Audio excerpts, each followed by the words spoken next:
Well, in 2016, Dr. Rudnicka and colleagues found that living in an urban rather than rural environment is associated with almost a tripling in the risk of myopia, and this pattern is seen among all ethnic groups.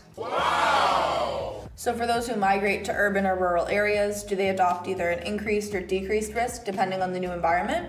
Yeah, so the research found that population groups that migrate from rural to urban settings tend to adopt myopia rates of the host population. So it appears that there are significant environmental factors at play. What do you guys think they could be? I mean, potential explanations that the researchers came up with included the fact that urbanized settings include more congested environments and overall have a greater emphasis on education and therefore near vision activities. Right, and several studies have shown a link between increased near vision activities and myopia. That's what Francis was talking earlier about. Yeah, years of education can also be linked too, and introductions to formal education at younger ages tend to occur more frequently in some East Asian countries. And that's exactly what the researchers suggested. The prevalence of myopia is low in African populations where literacy rates are also low, and formal education doesn't really start for most children until the ages of 6 to 8. Basically, it's possible that the younger age of initial exposure to formal education is linked to levels of myopia throughout childhood. Neat. And relating back to what we spoke about earlier, children are more likely to spend time outside, more so in those rural areas as opposed to urbanized areas. Okay, but we also have to remember genetic factors. For example, ethnic differences in myopia prevalence still exist, even within the same living environments.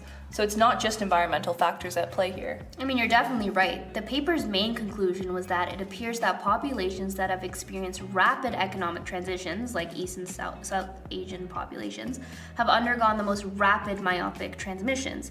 It just goes to show how influential both genes and the environment can be on the expression of traits. So that was a lot of information.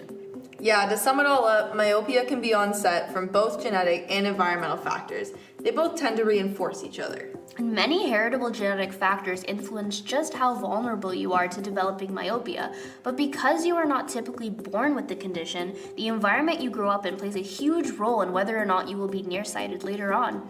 Exactly, and the way that our environment has changed over time has created that environmental mismatch we talked about earlier. In modern environments, there's much weaker selection against myopia because we have the resources to deal with the issue. So I guess my nearsightedness could have been from inheriting my mom's bad eyesight genes, or I guess just me staring at my laptop for too long watching Netflix. Moral of the story? Just don't forget your glasses the next time you go see a movie.